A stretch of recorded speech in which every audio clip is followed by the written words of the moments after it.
Hi, I'm the Reverend Russell, and welcome to Journeys with John the Baptist.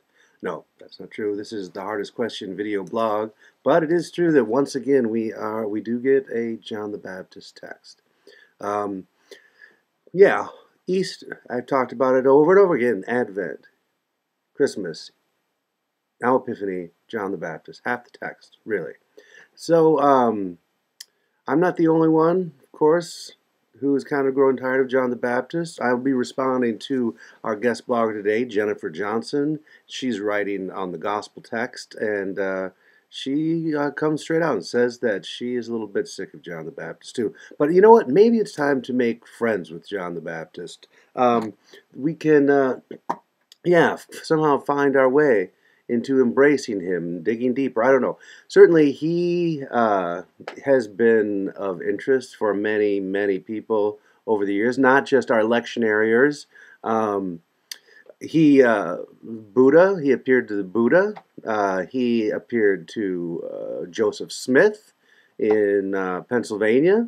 And I guess Reverend Moon said that it's because he failed in his mission somehow to pave the way properly for Jesus. That was the reason Jesus was unable to fulfill his duties and father a bunch of children.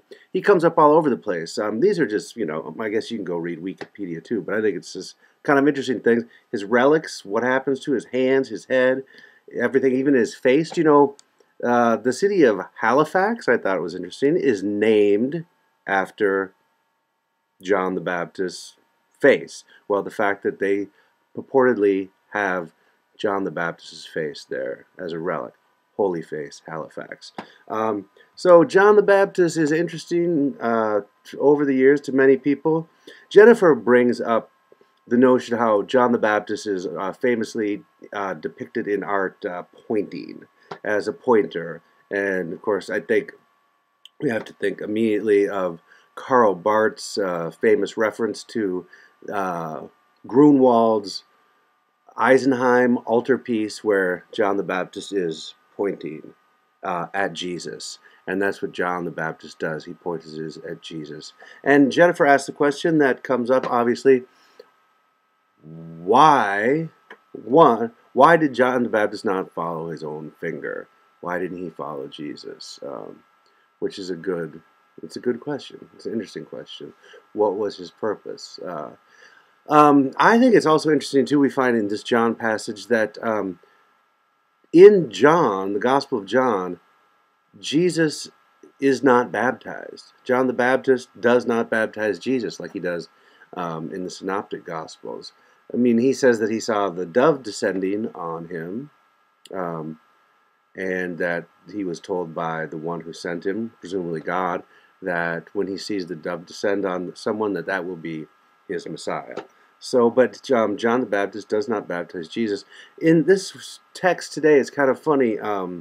Jesus just keeps walking by, and John's like, "Yeah, that's him. That's the one," but and crying out, but never baptizing him, and never following himself. He points Jesus out, like you see, in the text, to two of his apostles, and they follow him, but John never does follow him. So I think that it would be interesting to spend time digging into John the Baptist, and figuring out, is it because John is kind of like us? I mean, maybe we get sick of John the Baptist's preachers because he's there so much, but maybe we're sick of ourselves. We're there all the time too. I don't know, when we're trying to do our job.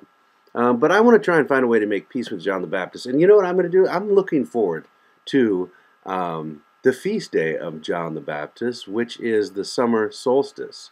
I think it's interesting to have a feast day for a saint and a prophet who had his head cut off and served at a feast. Well, that's just me thinking more about John the Baptist, and I won't bring him up until the summer solstice again. Thank you, Jennifer, for your posts, and let us know at the hardest question how you are responding to these texts, and what is the hardest question you find in it. This is the Reverend Russell. Thanks.